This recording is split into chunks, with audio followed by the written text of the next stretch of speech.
ভাগ্যিস বাংলাদেশের একজন মোস্তাফিজ আছেন বলেই নিশ্চিত হারতে বসা ম্যাচটাও টাইগাররা জিতে আসে। স্লো ওভারে মোস্তার 2টা ওভারে প্রতিপক্ষের অন্তত 15 থেকে 20টা রান কমে যায়, আর এই রানটাই শেষমেশ জয়ের ব্যবধান করে দেয়। শ্রীলঙ্কার বিপক্ষে জয়ের দিনেও তিনি একই কাজ করেছেন। ম্যাচের তখন 17তম ওভার, মাঠে 2 আগ্রাসী ব্যাটার দাসুন সানাকা ও চারিত আসালাঙ্কা। বিশ্বের যে কোনো বলার এমন মুহূর্তে রান বিলিয়ে দিয়ে আসবেন, কিন্তু মোস্তা তো ভিন্ন ধাতুতে গড়া। তিনি খরচ করেন মাত্র 6 রান। সানাকা ও আসালাঙ্কা তাকে একটা বাউন্ডারিও মারতে পারেননি। 19তম ওভারে সানাকা যখন আরও তেতে আছেন, মোস্তা তখন খরচ করেন মাত্র 5 রান, সাথে নেন 2টা উইকেট।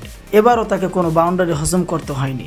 2টা ওভারে 11 রানের এই কিপ্টে স্পেলটাই শ্রীলঙ্কার বিপক্ষে বাংলাদেশের মোমেন্টাম এনে দিয়েছিল, আর এটার উপর ভর করেই ব্যাটাররা ম্যাচ বের করেছে। সব মিলিয়ে 4 ওভারে 20 রানের খরচায় ফিজ নিয়েছেন 3টা উইকেট। আগের ম্যাচে আফগানিস্তানের বিপক্ষে 19তম ওভারে তিনি ম্যাচ ঘুরিয়ে দিয়েছিলেন। সেদিনও ওই ওভারে নিয়েছিলেন 2 উইকেট।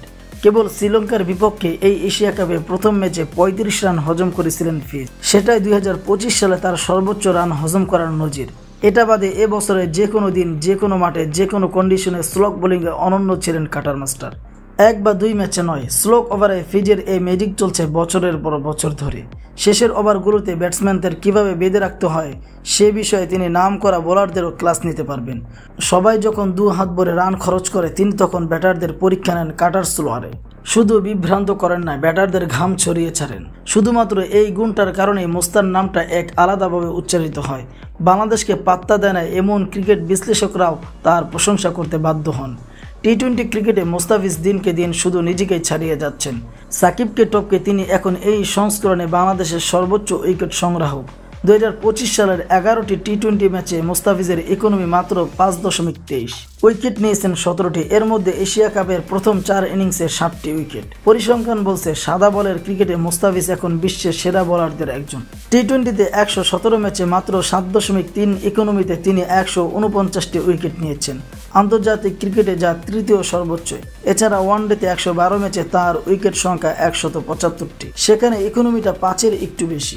গত 5 বছরে মোস্তার বোলিংয়ে বেশ বড় পরিবর্তন এসেছে। কাঁধের চোটে পড়ার পর তার গতি ছিল 130 কিলোমিটারের আশেপাশে। এখন তিনি স্লোয়ারের পাশাপাশি 140+ গতিতেও বল ছুটতে পারেন। গতি বাড়ায় তার কাটার হয় আরও ধারালো। আন্তর্জাতিক সিরিজ ও টুর্নামেন্ট এবং আইপিএলে ফিজের সিংহভাগ সাফল্য আসে কাটার, কিন্তু উইকেট নেওয়ার জন্য তাকে নতুন নতুন উপায় বের করতে হয়েছে। মাঝখানে তিনি কাটারের সাথে বাউন্সার যোগ করে বেশ সফল হয়েছিলেন। বাঁহাতি অ্যাঙ্গেল গতিময় বাউন্সার ও স্লোয়ার বাউন্সার দিয়ে প্রচুর উইকেট নিয়েছেন। বিদেশের মাটিতে বাংলাদেশের সিরিজ জেতার নজির খুবই কম, কিন্তু সেই কম সংখ্যক সিরিজগুলোতে মোস্তাফিজ আলো হয়ে জ্বলেছেন। ওয়েস্ট ইন্ডিজ থেকে সাউথ আফ্রিকা কিংবা শ্রীলঙ্কা সবখানে তিনি ভরসা পেয়েছেন। ক্যারিয়ারের 5 বছরে বাংলাদেশকে অনেক কিছু এনে দিয়েছেন এই বাঁহাতি পেসার। 2016 টি-20 বিশ্বকাপ, 2018 নিধাস ট্রফি, 2018 এশিয়া কাপ এবং 2019 বিশ্বকাপের মতো প্রতিটি বড় আসরে তিনি ছিলেন ধারাবাহিক পারফর্মার। এরপর মাঝখানে পারফরমেন্সের কিছুটা হেরফের হয়েছিল। খারাপ সময় যোগ করলেও মোস্তাফিজের মতো সফল পেসার দেশের ইতিহাসে আর আসেনি। তারপরও তাকে নিয়ে মানুষের আরও কত আশা ভরসা।